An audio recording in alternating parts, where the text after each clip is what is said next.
All right, hello, hello. Welcome to the Friday edition of Weapons Grade. Um, so, as this is one of the official stream times, I'm going to start off by going over some of my play and talking about the weapon again. So, in case you haven't tuned in yet this week I've been spending a week basically practicing and playing and talking about and kind of thinking about and dreaming about the AK-47 and Counter-Strike. Um, so this is supposed to be kind of the retrospective. I didn't get as much. Sorry, I'm untangling my headphone cord. I didn't get as much playtime in as I would have liked to this week. I've had some other things going on in my life that's taken me away from the joy and splendor that is Counter Strike. Um, so that said, I do feel like the practice I've put in this week has reaped dividends, or however you want to put it. It's helped me improve. Um, and I do have some clips that I'd like to go over. Now, those of you who have watched some of this stream before, you're probably familiar with the fact that I have technical issues when I'm trying to get this stream going. So this time, I kind of did it in a roundabout way. OBS didn't like rendering my demos within Counter-Strike. It was just showing me the main menu. I'm sure I could do full screen windowed or some weird setting or something to get it to show, but I didn't really want to take the performance hit on that because I've been having the other issues with the tech, with the stream and CPU usage and weird stuff. So in any case, I recorded them in Fraps. It's going to take a little bit of dancing to kind of go around, but let's see, here's one of them. No, that's not one of them. Here we go. Here's one of them. So this is me on Inferno. I run to this spot, and essentially you can just see I just I just sit here. And actually, I thought I had a longer loop of this. So there's actually like three guys that run down. Let me go ahead and fire up the next one. It might just be even the next set. Uh, I really hope I'm not going to show you like five of this same stream because I did record a few of these. But you can see, so yes, I get that first guy because of positioning, and essentially I follow his head.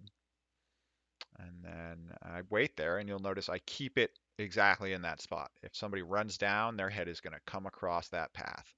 I know that. I don't want to move. And somebody comes, and I see his gun like right there when he does it. So there I see the shadow. Again, I'm keeping it pretty much at head level. You may notice that I'm taking a diagonal sweep because they will come down, and then so yeah, then I end this recording because I die right about there. But yeah, so you can see knowing where their heads are going to come across, even though I'm not getting the timing totally perfect on there, I'm then able to follow it. And I get three frags, and if the rest of my team hadn't been getting obliterated behind me at T-spawn, then who knows what would have happened. But that's besides the point. I get some frags. It works out very well. I think the patience there is a really good uh, point of note, I guess, because I sit there for like 20 seconds between there, but I know that there's more CTs there. I can hear them when it's going on. Um, so I thought that illustrated the importance of crosshair positioning fairly well. This is apparently that same clip. I do apologize for my absent-mindedness. Oh wait, or is it? So the thing is, of course, uh, that I yes, this is the later one. So I come back here uh, at a later round and I do essentially exactly the same thing. And it works really well. And you can see I'm not, some of those I'm hitting, quickly on. That one in the middle there, I'm really kind of not. Uh, so here, let's watch. That's where their heads are going to be. You can see that's just like I kind of know that from playing this map. So then on this one, I mess up a little bit, but it's still okay. So yeah, I fire a little early. He comes out closer to the wall than I would have expected, but I'm able to just kind of shift down because like it's within a centimeter. Like when they come out, their head is gonna be right around there. Um, and it worked a second time. I went back a third time later actually, and that guy who tried to pre-fire around the corner successfully pre-fired around the corner with an AUG and just destroyed me. This is just a nice little. So the spray pattern there, I really like that. You can see I feel like that me getting that spray down came from putting in the work on the recoil map this week. And I mean, I like this loop. It loops pretty well too. But yeah, I mean, look at that. Like those are the sprays that I would have just had no chance at before. I would have kind of just been like, oh my God, like spraying all over the place. So, oh, I know I have to spray beneath them, so let me just swing down real far and then zigzag back up. And uh, so, yeah, I just thought that was a good highlight of like, yeah, there we go. That's the result of a week of practice. And I'd been feeling kind of down too. Oh my God, did I grab this one again? No, this is a later one. Yes. So there's another spray.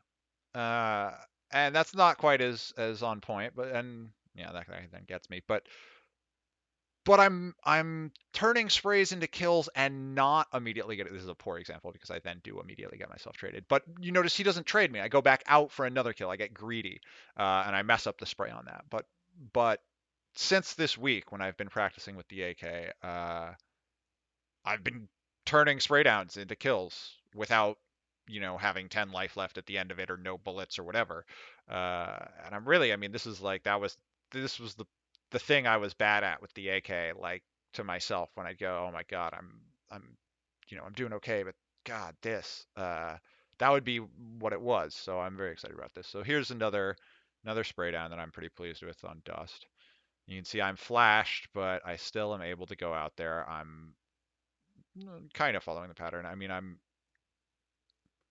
he strafes, so it's a little hard to see, but I do a good job. I kind of take it out to the right of him. Essentially, because he strafes, I keep my crosshair to the right instead of moving it. So you'll see, like right there, I kind of do this like, uh, whoo, whoo, and that's not really the spray pattern, but because he's strafing, I'm like, oh my God, this is just like gonna be that's the little swoosh out, or I'm sorry, I always get the thing messed up.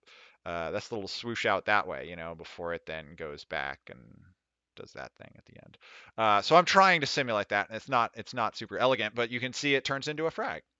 So again,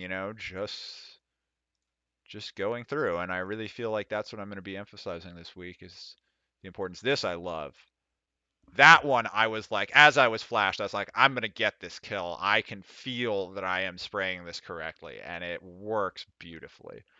Completely flashed and following the spray pattern because I get to see him, his feet through the smoke. I get my crosshair to where his head is, or slightly below it actually. But then I'm able to turn that into a spray down, and that's the perfect example of what the knowing the recoil pattern is good for.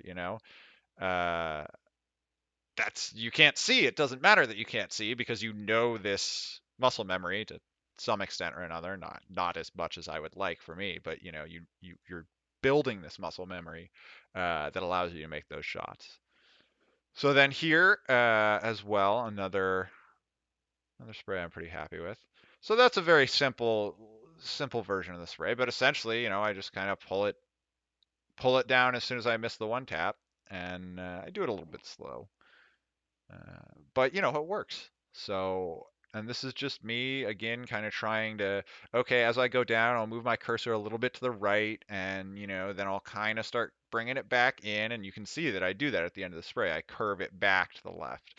And is it totally on spray pattern? No, but again, uh, that's the point. That's like it doesn't have to be perfectly on there to make you have to be getting more kills. I'm noticing as I play that yeah, I'm able to spray a lot better. My sprays are way less wild. So here's a later one that I just love. There's nothing particularly there's nothing particularly elegant about it. I just kind of like showing off my little double spray down there. I like it. And again, I think that one maybe a little bit more random, but I feel more confident with my AK sprays. And as such, I'm then spraying more. Okay, so this one is a little bit longer. Um, you can see, so I get